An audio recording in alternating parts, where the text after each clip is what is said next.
दोस्तों श्रीलंका की टीम को जीत के लिए आखिरी के 6 गेंदों में चाहिए थे 7 रन और गेंदबाजी कर रहे थे अर्शदीप सिंह। फिर हुआ चमत्कार। स्वागत है दोस्तों आप सभी का हमारे यूट्यूब चैनल क्रिकेट देखो जी में। आज की इस वीडियो में हम आपको बताने वाले हैं कि भारत और श्रीलंका के बीच एशिया कप का एक और रोमांचक मुकाबला खेला गया, जहां दोस्तों अंत तक हमें दोनों ही टीमों के बीच कांटे की टक्कर देखने को मिली। जहां इस मैच में श्रीलंका की टीम को जीत के लिए आखिरी के 6 गेंदों में चाहिए थे 7 रन। फिर दोस्तों गेंदबाजी करते हुए अर्शदीप सिंह ने कमाल किया। जी हां दोस्तों, आखिर क्या कुछ हुआ, अंतिम ओवर का पूरा रोमांच और इस मैच की पूरी हाईलाइट विस्तार से आज हम आपको बताएंगे। लेकिन उससे पहले दोस्तों अगर आप भी चाहती हो कि भारतीय टीम एशिया कप जीते तो इस वीडियो को एक लाइक जरूर करें और इस वीडियो को अंत तक जरूर देखें। तो चलिए दोस्तों बिना वक्त गवाए हम इस वीडियो को शुरू करते हैं। दोस्तों भारत और श्रीलंका के बीच एशिया कप का निर्णायक मुकाबला खेला गया, जहां दोनों ही टीमों के बीच कांटे की टक्कर देखने को मिली। इस मैच में श्रीलंका की टीम ने टॉस जीतकर पहले गेंदबाजी करने का फैसला किया, तो वहीं पर भारतीय टीम को पहले बल्लेबाजी करने का न्योता दिया। वहीं अब इस मैच की शुरुआत हुई। भारतीय टीम की तरफ से ओपनर बल्लेबाज के रूप में रोहित शर्मा और केएल राहुल बल्लेबाजी करने के लिए मैदान पर उतरे। लेकिन आज के इस मैच में टीम इंडिया की शुरुआत बिल्कुल भी अच्छी नहीं रही। इनिंग्स के दूसरी ही ओवर में महीश थिस्काना की गेंद पर केएल राहुल एलबीडब्ल्यू का शिकार हो गए और मात्र 6 रन बनाकर पवेलियन लौट गए। इसके बाद अगली ही ओवर में विराट कोहली भी 0 रन के स्कोर पर ही क्लीन बोल्ड हो गए और टीम इंडिया को दूसरा बड़ा झटका लगा, जहां दोस्तों महज 13 रन के स्कोर पर ही भारतीय टीम के 2 विकेट गिर चुके थे। लेकिन अब सूर्य कुमार यादव और रोहित शर्मा ने टीम इंडिया के पारी को संभाला, जहां जल्दी विकेट गिरने के बावजूद भी रोहित शर्मा एक के बाद एक बाउंड्री लगाते हुए नजर आ रहे थे। 5वें ओवर में रोहित शर्मा ने फर्नांडो की गेंद पर एक आकाशीय छक्का और अगली ही गेंद पर एक करारा चौका जड़ दिया। पावर प्ले के 6 ओवर में भारतीय टीम 2 विकेट के नुकसान पर 44 रन बना चुकी थी। लेकिन अब 7वें ओवर में वनिंदु हसरंगा ने आकर 5 रनों का किफायती ओवर फेंका। इसके बाद अगली ही ओवर में करुणारत्ने ने भी किफायती ओवर फेंका। लेकिन 9वें ओवर में सूर्य कुमार यादव ने अपने बल्ले का मुंह खोला और एक शानदार चौका जड़ दिया। दोनों ही खिलाड़ियों के बीच अर्धशतकीय साझेदारी पूरी हो चुकी थी। रोहित शर्मा काफी आक्रामक बल्लेबाजी करते हुए नजर आ रहे थे, जहां रोहित शर्मा ने एक तूफानी छक्का और इसी ओवर में एक शानदार चौका लगाकर अपना अर्धशतक भी पूरा कर लिया। एक के बाद एक सूर्य कुमार यादव और रोहित शर्मा ने मिलकर भारतीय टीम को मजबूत पक्ष में पहुंचा दिया था। 11वें ओवर में सूर्य कुमार यादव के बल्ले से एक और लाजवाब छक्का देखने को मिला। लेकिन इसके ठीक बाद अगली ही ओवर में रोहित शर्मा अपने आक्रामक बल्लेबाजी करते हुए नजर आए और ओवर में दोस्तों एक के बाद एक 2 आकाशीय छक्के और एक करारा चौका जड़ दिया। टीम इंडिया बेहद ही मजबूत पक्ष में जाते हुए नजर आ रही थी।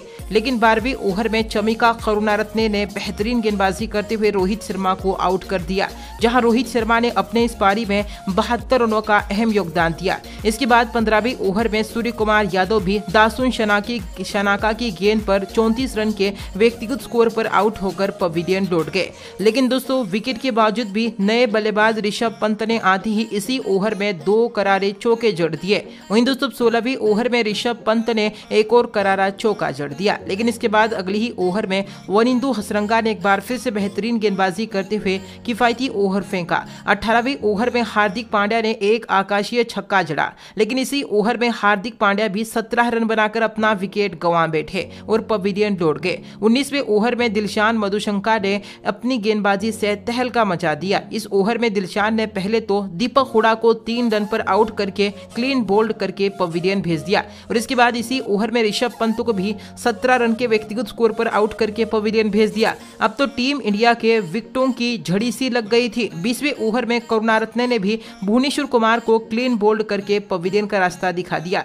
हालांकि इसके बाद अश्विन ने इस ओवर में एक आकाशीय छक्का जड़ दिया, जहां 20 ओवर में भारतीय टीम 8 विकेट के नुकसान पर 173 रन बना पाई। जहां दोस्तों श्रीलंका के सामने टीम इंडिया ने जीत के लिए 174 रनों का विशाल लक्ष्य रखा। वहीं दोस्तों श्रीलंका की तरफ से ओपनर बल्लेबाज के रूप में कुशल मेंडिस और पतुम निसंका बल्लेबाजी करने के लिए मैदान पर उतरे, जहां भुवनेश्वर कुमार ने अब ओवर की शुरुआत की और पहले ही ओवर में मात्र 1 रन खर्च किया। लेकिन श्रीलंकाई ओपनर बल्लेबाज आज के इस मैच में शानदार फॉर्म में दिख रहे थे और सूझबूझ भरी बल्लेबाजी करते हुए नजर आ रहे, जहां दोस्तों पतुम निसंका शुरुआत से ही एक के बाद एक बाउंड्री बटोरते हुए दिख रहे थे। चौथे ओवर में निसंका ने हार्दिक पांड्या के गेंद पर एक आकाशीय छक्का भी जड़ दिया। वहीं इसके बाद अगले ही ओवर में कुशल मेंडिस के बल्ले से भी एक एक और चौका और एक गगनचुंबी छक्का देखने को मिला। अब तक श्रीलंकाई टीम को शानदार शुरुआत मिल चुकी थी। उसके बाद 5वें ओवर में कुशल मेंडिस ने एक बार फिर से आक्रामक शॉट खेलते हुए एक आकाशीय छक्का जड़ दिया। इस ओवर में इन दोनों ही खिलाड़ियों के बीच अर्धशतकीय साझेदारी पूरी हो चुकी थी, जहां 6 ओवर के पावर प्ले में श्रीलंकाई टीम बिना कोई विकेट गंवाए 57 रन बना चुकी थी। श्रीलंकाई टीम एक के बाद एक तेजी से रन बनाते हुए जीत की तरफ जा रही थी, लेकिन अब 7वें ओवर में हार्दिक पांड्या ने 6 रनों का किफायती ओवर फेंका। लेकिन इसके बाद 8वें ओवर में कुशल मेंडिस ने एक बार फिर से विस्फोटक बल्लेबाजी का नजारा दिखाते हुए तूफानी छक्का जड़ दिया। इसके बाद अगली ही ओवर में पतुंग निसंका ने भी एक शानदार छक्का बटोरा। एक के बाद एक श्रीलंका की टीम बेहद ही मजबूत पक्ष में जा चुकी थी। टीम इंडिया को इस मैच में वापसी करने के लिए विकेट की जरूरत थी, लेकिन कोई भी भारतीय गेंदबाज विकेट हासिल करने में कामयाब नहीं हो पा रहा था। 10 ओवर में श्रीलंकाई टीम बिना कोई विकेट गंवाए 89 रन बना चुकी थी। अब श्रीलंका की टीम को जीत के लिए आखिरी के 60 गेंदों में 85 रनों की जरूरत थी। वहीं दोस्तों 11वें ओवर में कुशल मेंडिस ने एक और बेहतरीन चौका जड़ा, लेकिन 12वें ओवर में युजवेंद्र चहल ने आकर मैच का रुख ही पलट दिया, जहां इस ओवर की पहली ही गेंद पर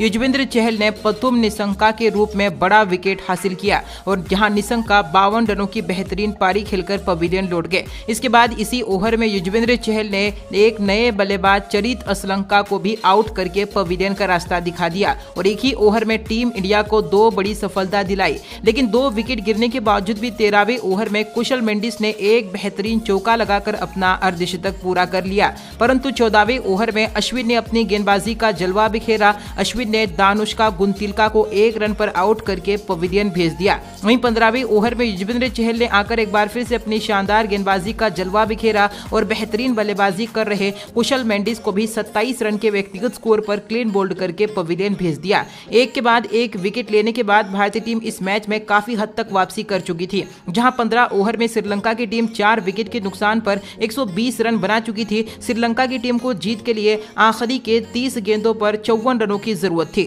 वहीं दोस्तों 16वें ओवर में धानुका राजपक्षा ने एक आकाशीय छक्का जड़ दिया। इस ओवर में श्रीलंका ने कुल 12 रन बटोर लिए, लेकिन इसके बाद अगली ही ओवर में अर्शदीप सिंह ने काफी अच्छा ओवर निकाला और अपने ओवर में मात्र 9 रन खर्च किए। हालांकि इस ओवर में दासुन शनाका ने एक शानदार चौका बटोरा। अब आखिरी के 18 गेंदों में श्रीलंका की टीम को जीत के लिए 33 रनों की जरूरत थी। 18वें ओवर में हार्दिक पांड्या गेंदबाजी करने के लिए आए, जहां इस ओवर में दासुन शनाका ने एक चौका और एक आकाशीय गगनचुंबी छक्का जड़ दिया और इस ओवर में श्रीलंका की टीम ने कुल 12 रन बटोर लिए। वहीं दोस्तों आखिरी के 12 गेंदों में श्रीलंका को जीत के लिए 21 रनों की जरूरत थी। 19वां ओवर भुवनेश्वर कुमार लेकर आए, जहां इस ओवर में दासुन शनाका ने 2 लाजवाब चौके जड़ दिए। इस ओवर में भुवनेश्वर कुमार ने कुल 14 रन खर्च किए। अब आखिरी की 6 गेंदों में श्रीलंका की टीम को जीत के लिए 7 रनों की जरूरत थी। अब आखिरी निर्णायक ओवर टीम इंडिया की तरफ से अर्शदीप सिंह लेकर आए, जहां शुरुआती 3 गेंदों पर अर्शदीप सिंह ने मात्र 4 रन खर्च किए। अब श्रीलंका को 3 गेंदों पर 3 रनों की जरूरत थी। ऐसे में ओवर की 5वीं गेंद पर एक खराब ओवर थ्रो के चलते श्रीलंका की टीम ने 2 रन बटोर लिए और इसी के साथ श्रीलंका की टीम ने यह मैच 6 विकेट से जीत लिया। दोस्तों ऐसे में श्रीलंका की इस बेहतरीन जीत पर आपकी महत्वपूर्ण राय क्या है? भारतीय टीम के हार पर आपकी महत्वपूर्ण राय क्या है? उसका जवाब आप हमें कमेंट करके जरूर दें। धन्यवाद।